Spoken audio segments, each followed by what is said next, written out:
Hello दोस्तों, स्वागत है आपका मेरे YouTube चैनल पे। आज मैं आपको अपने बचपन से जुड़ी हुई एक ऐसी कहानी सुनाऊंगा जिसको सुन के आप बिना हंसे नहीं रह पाओगे। दोस्तों, जब मैं छोटा था तो मैं जिस स्कूल में पढ़ता था वहाँ पे एक टीचर थे जिनका बहुत ही मार मार के पढ़ाने का तरीका था। पूरे स्कूल के बच्चे उनसे बहुत ज़्यादा डरते थे क्योंकि उनका मारने का तरीका भी सबसे अलग था। उनका तरीका ये था कि वो किसी भी बच्चे को क्लास में नहीं मारते थे। जब कोई बच्चा गलती करता था तो वो उस बच्चे को हमारे स्कूल के बीचों बीच में एक नीम का पेड़ लगा हुआ था, उस नीम के पेड़ के नीचे ले जाके उसको फिर वहाँ मारते थे, जिससे कि सारे जो भी पूरे विद्यालय में बैठा हुआ है सारे लोग देखें और जिससे उनका खौफ बन जाए और बच्चे उनसे डरने लगे। उनका ये तरीका था मारने का।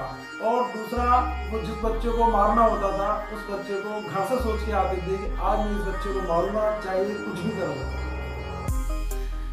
तो जब वो क्लास में आते थे तो जिस बच्चे को मारना होता था उसको देख के मुस्कुराते थे, और जिस बच्चे को वो देख के मुस्कुरा जाते थे तो बच्चा समझ जाता था कि आज मेरा नंबर आ गया है, आज मैं पिटूंगा और ये सर मुझे आज नीम के पेड़ के नीचे जरूर ले जाएंगे। दोस्तों, इसी तरीके से एक दिन मैं क्लास में बैठा हुआ था आगे, और मास्टर साहब आए, वो अपनी चेयर पर बैठे और उस दिन वो मुझे देख के मुस्कुरा गए। जब वो मुझे देख के मुस्कुरा गए तो मैं समझ गया कि आज बेटा मेरा नंबर आने वाला है। थोड़ी देर हुई, उसके बाद मास्टर साहब बोले कि बेटा बाहर आओ। मेरी तरफ उन्होंने इशारा किया। मैं डरते डरते मास्टर साहब के पास गया। मैंने बोला, जी सर बताइए। बोले, बेटा पहाड़े याद हैं? अच्छा, उस समय पहाड़े 20 तक पहाड़े कक्षा 5वीं में याद करने के लिए होता था सिलेबस में, तो मुझे उस समय याद थे। उन्होंने मार मार के याद करवाए थे तो मुझे याद थे। तो मैंने बड़े कॉन्फिडेंस से बोला कि जी सर याद है। जब मैंने इस तरीके से बोला तो उन्होंने मेरा कॉन्फिडेंस देखा। कॉन्फिडेंस देख के वो समझ गए कि इसको याद है पहाड़े। उन्होंने तुरंत गियर चेंज कर दिया। उन्होंने बोला कि 23 का पारा सुनाओ।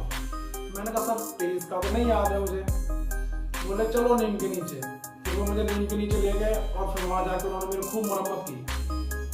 मैं पिटने के बाद क्लास में आया। मैंने कहा यार सिलेबस में तो 20 तक था, शायद गुरुजी सही मार रहे हैं, हो सकता है बदल गया हो सिलेबस वगैरह, 25 तक याद करने होते हो। तो अगले दिन मैं रात भर जगह पढ़ाई की, 25 तक मैंने याद कर लिए। मैंने कहा सिलेबस चेंज हो गया तो 25 तक याद करने पड़ेंगे अब तो। अगला दिन हुआ। अगले दिन मैं क्लास में बैठा हुआ था, मास्टर साहब आए और अगले दिन मास्टर साहब फिर से मुझे देख के मुस्कुरा गए। जब अगले दिन मुस्कुरा गए तो मैंने मन ही मन में सोचा कि मास्टर साहब आज अब मार नहीं पाऊंगे मुझे, क्योंकि मैं 25 तक याद कर गया और चाहे कितना भी नहीं। थोड़ी देर बाद मास्टर ने बाहर बुलाया कि बेटा बाहर आओ। मैं बाहर निकल गया। बोले बेटा पहाड़े याद है? मैंने भी कॉन्फिडेंस से कह दिया जी सर याद है। उन्होंने फिर से मेरा कॉन्फिडेंस देखा तो समझ गए कि ये बंदा याद करके लाया है, आज पहाड़े सुना देगा। उन्होंने तुरंत गियर चेंज किया क्योंकि उन्होंने मारना था। उन्होंने तुरंत गियर चेंज किया। बोले 27 का सुनाओ। मैं कहा सर 27 का तो नहीं याद है। बोले चलो नीम के नीचे। वो मुझे फिर से नीम के नीचे ले गए। खूब मरम्मत की उन्होंने। पढ़ाई करने के बाद मैं वापस क्लास में आगे बढ़ गया। अगले दिन हुआ मैं अपनी सीट पर बैठा हुआ था। मास्टर साहब आए, अपनी चेयर पर बैठे। अगले दिन वो मुझे देख के फिर से मुस्कुरा गए। अगले दिन वो जैसे ही मुझे देख के मुस्कुराए, मैं तुरंत नीम के नीचे चल गया क्योंकि वो तो मारेंगी। उसके बाद मैंने आने जाने में झंझट खत्म कर दिया। मैं नीम के नीचे ही बैठने लगा आराम से। तो इस तरीके का संस्मरण था दोस्तों। आप बताइएगा वीडियो आपको कैसा लगा, और अगर अच्छा लगा हो तो प्लीज लाइक करें और मेरे चैनल को सब्सक्राइब जरूर करें। Thank you. सब्सक्राइब करने के बाद घंटा बजाएं ताकि आप दूसरा अपडेट घंटा भी मिस ना कर पाएं।